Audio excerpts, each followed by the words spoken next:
everybody. Welcome in or welcome back. I am completely shook. What did I hear today? A Brian Koberger took a guilty plea, admitting to four murders, four life sentences without the possibility of parole or an appeal. I can't believe it. And with that, let's get into it. MonkieMar covers true crime stories, the missing, murder,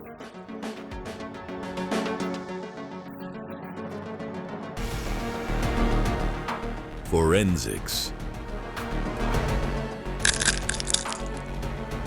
motive,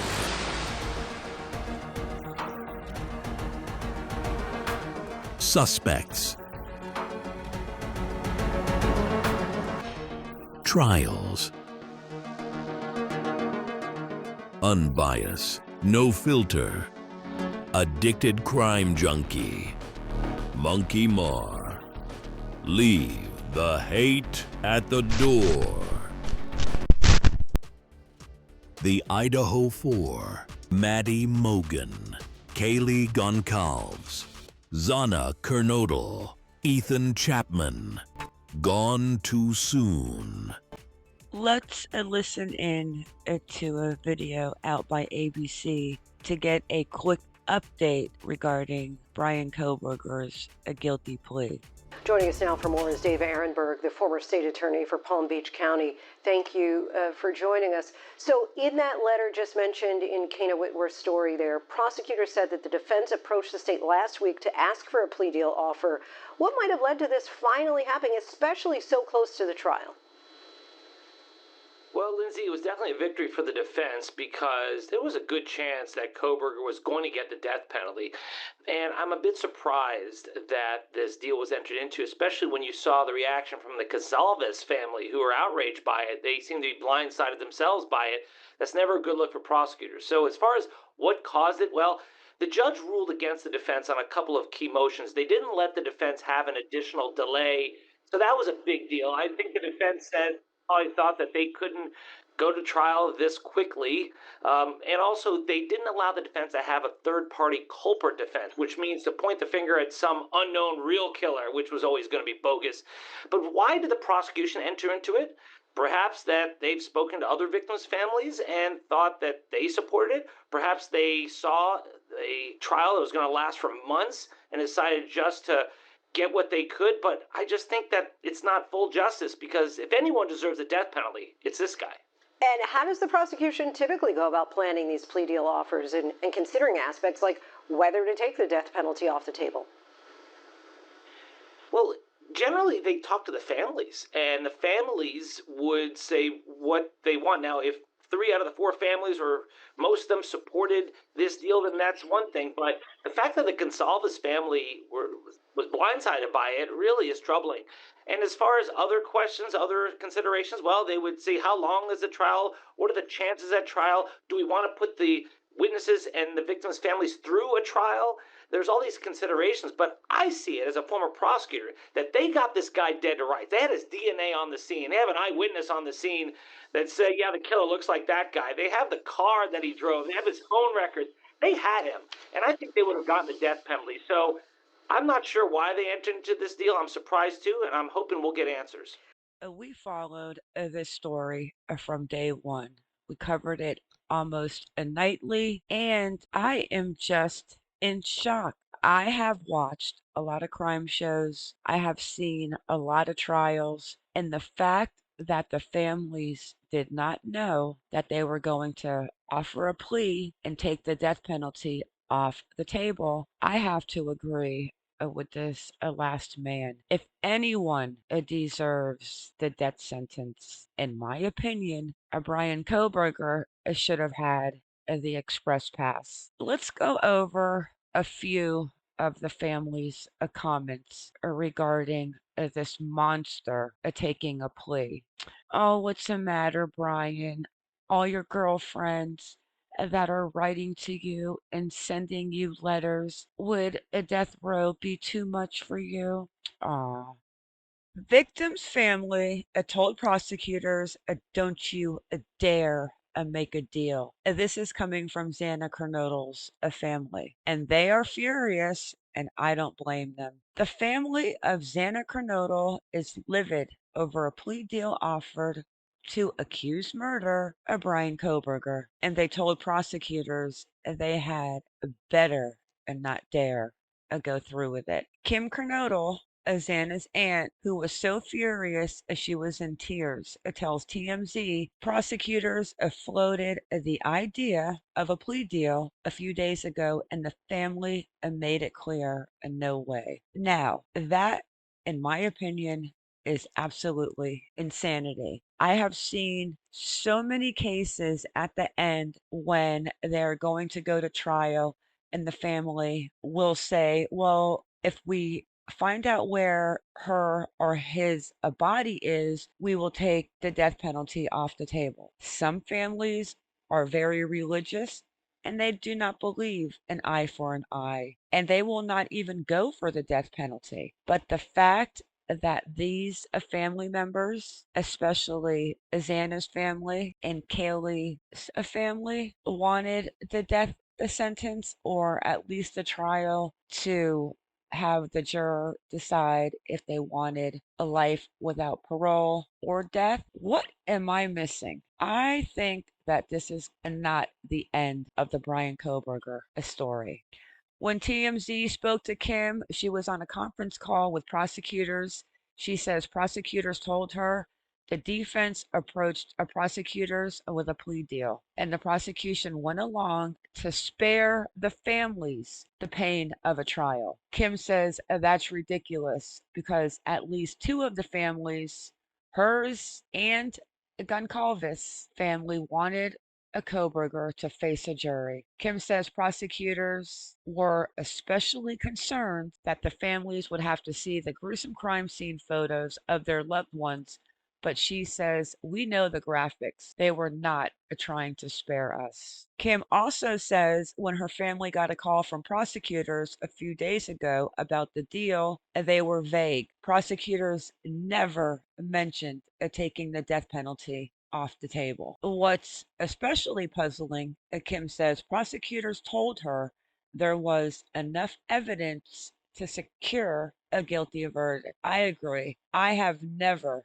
thought for 1 second that Brian Koberger was not the one that committed this horrendous act. So there's a hearing scheduled tomorrow, July 2nd, 2025, and presumably that's when prosecutors and Koberger will ask the judge to approve the plea deal. Kim says she wants the judge to delay making a decision so the families can figure out their next move. Well, it is not set in stone, is it? I guess tomorrow, after the hearing, we will know more, unless, of course, the judge grants the family's wishes and delay in making the decision. Let's listen to Steve Goncalves regarding what he thinks. And I agree with him 100%. I am praying that the judge denies Brian Koberger taking this plea. So let's get into what Mr. Goncalves had to say and a little part of his lawyer, which the lawyer seems to think that the judge is going to accept Brian Koberger's plea deal.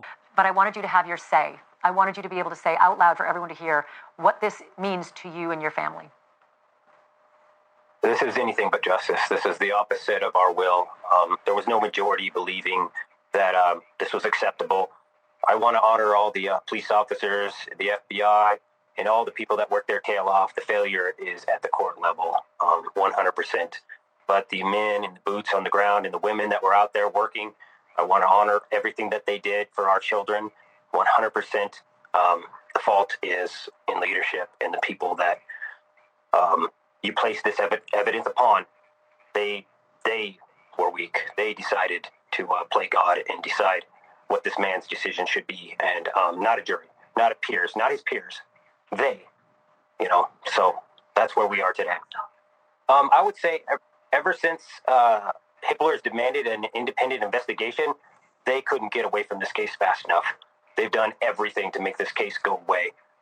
So I don't know what that entails, but he said he was going to have an independent investigator, and all of a sudden we seemed like we were on rails to get rid of this case and make a plea deal. I mean, he's guilty. We all know he's guilty. There's more than enough evidence, but it's tough. It's tough to put a community through this, and it could be bad for reputations and business identities, and there's fallout.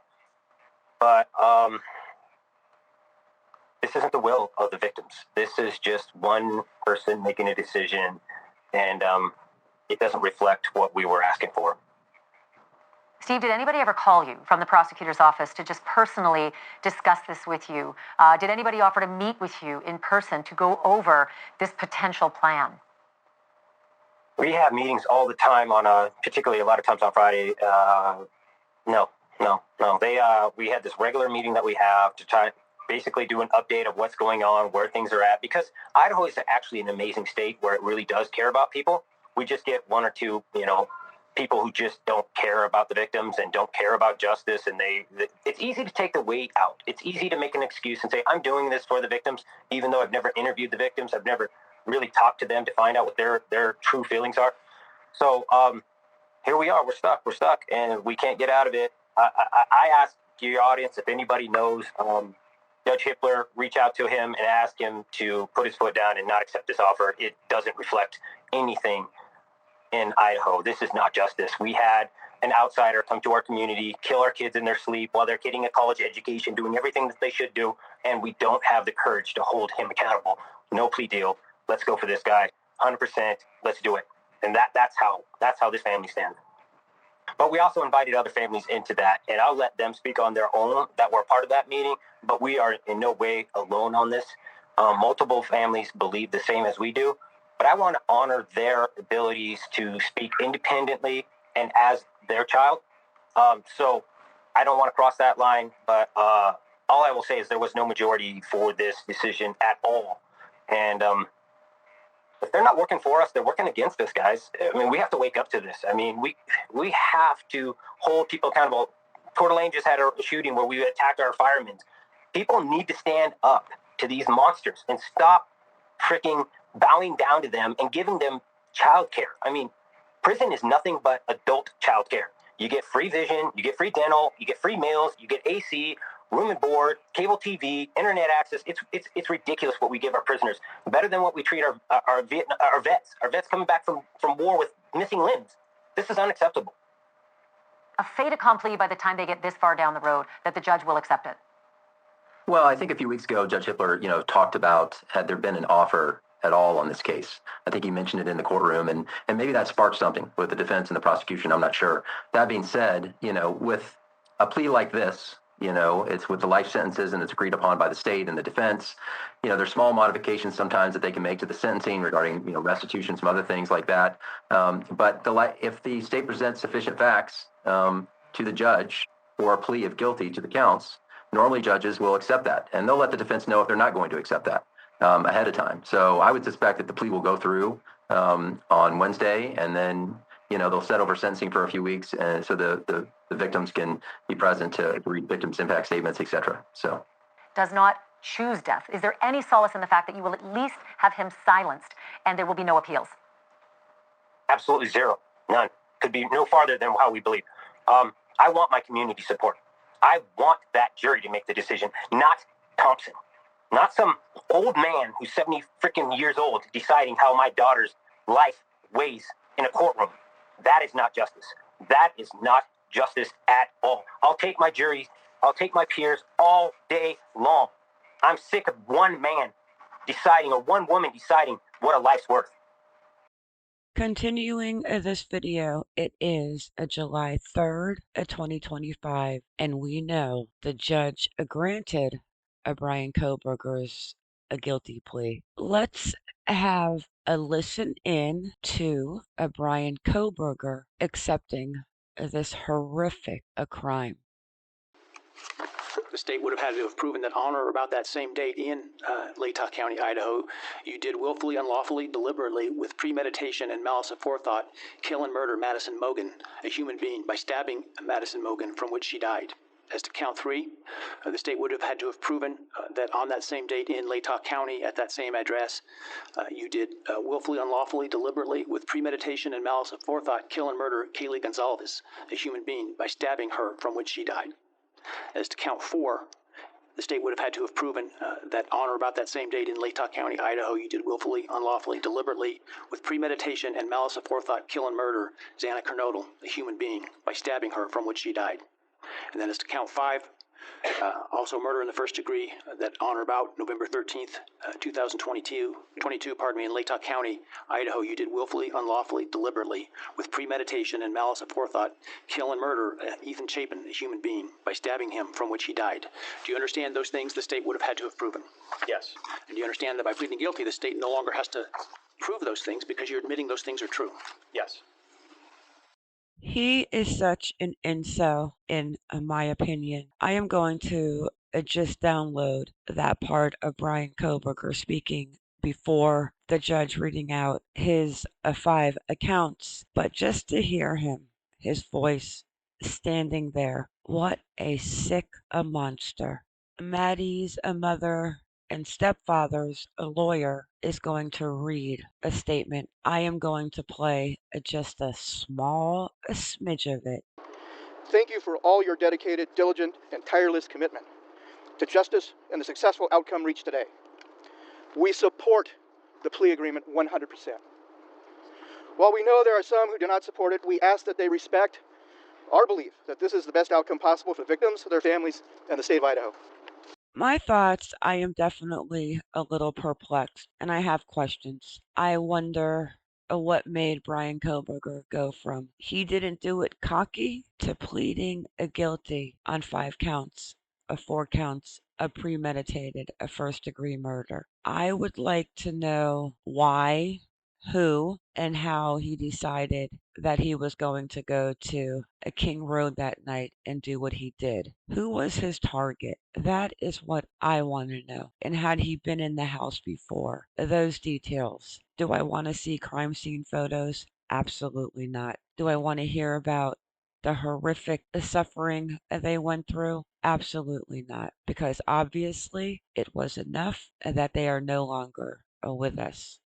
And now we wait for the next court hearing where the families will be able to make their impact statements. And I think that is going to be definitely powerful, especially from Kaylee's father. And do I think that the case file will be unsealed?